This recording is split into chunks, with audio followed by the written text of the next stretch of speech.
नादिर कबूल साहब, defence minister को आपने सुन लिया कौमी असम्बली में, उन्होंने कहा कि जी सानेहात का जो हल है कराची समेत सिंध में 28वें तरमीम के जरिए वो मुमकिन है, और बड़ा उन्होंने एक तरह से पीपल्स पार्टी को आड़े हाथों लिया भी है बिटवीन द लाइंस कि जी कभी आपके डंपर से जाने चली जाती हैं कराची में, कभी इस किस्म के सानेहात हो जाते हैं.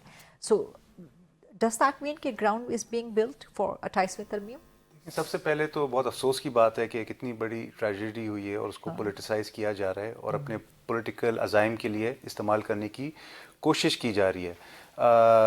बेहतर ये होता कि वो दुआ करते जो लोग जिनकी जानें गई हैं उनके लिए, जो शहीद हुए हैं, और क्योंकि he is a sitting minister तो बेहतर ये होता कि वो प्राइम मिनिस्टर का कोई प्लान बताते कि how prime minister will help provide relief for those who are affected. तो आपका है तो इसमें विफाक क्या काम सूबा हमारा है, बट जो एक क्योंकि ये एक बहुत बड़ी एक मार्केट थी, तकरीबन 1200 दुकानें थी, तो जो टैक्स कलेक्ट होता है वो सिर्फ सूबा नहीं अकेला लेता है, वो वफाक को भी जाता है, FBR को भी जाता है.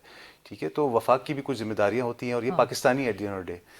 बिल्कुल ये कराची के अंदर है, सिंध के अंदर है, बट पाकिस्तानी शहरी है. तो पाकिस्तानी MQM जब मुतालबा कर रही है कि इसको कौमी सानेहा करार दें, तो वहाँ पर तो आप MQM के साथ नहीं खड़े हुए, तो क्या आपका मुतालबा है प्राइम मिनिस्टर से कि इसको कौमी सानेहा करार दें? जी बिल्कुल, देखें ये कौमी सानिया तो है, पार्टी की पॉलिसी स्पेसिफिकली इस इशू पे नहीं आई है, बट मेरी गुजारिश सिर्फ यही है कि बेहतर ये होता कि जब तक एटलीस्ट रिलीफ ऑपरेशन कंप्लीट ना होता, जब तक लास्ट बॉडी वहाँ से रिकवर ना होती, तो इस इशू को तमाम सिर्फ ख्वाजा साहब नहीं, मैंने देखा MQM ने भी इसको पोलिटिसाइज़ किया, जमात इस्लामी ने भी इसको पोलिटिसाइज़ किया.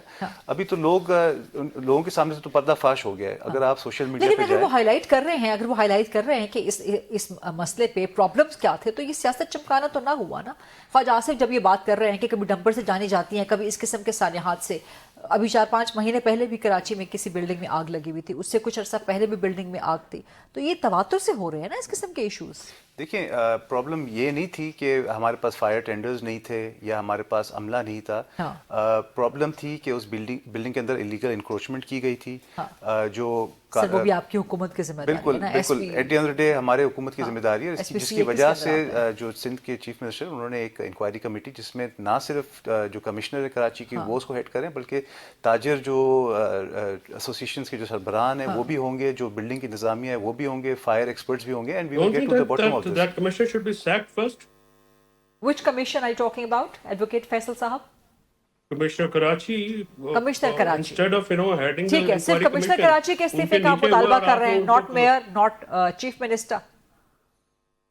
नहीं, बात यह है कि कमिश्नर कराची जो है वो बाबू है ना, इसका ब्यूरोक्रेसी का हेड वो है. आप जिनकी कोताही हुई है उन्हीं के सर पे आप इंक्वायरी लगा रहे हैं. ठीक, तो उन्होंने क्या करना है? चलें, और सिंध बिल्डिंग कंट्रोल अथॉरिटी और ये सारे जो मिलकर ये आप देखिए, ये it will be swept under the carpet.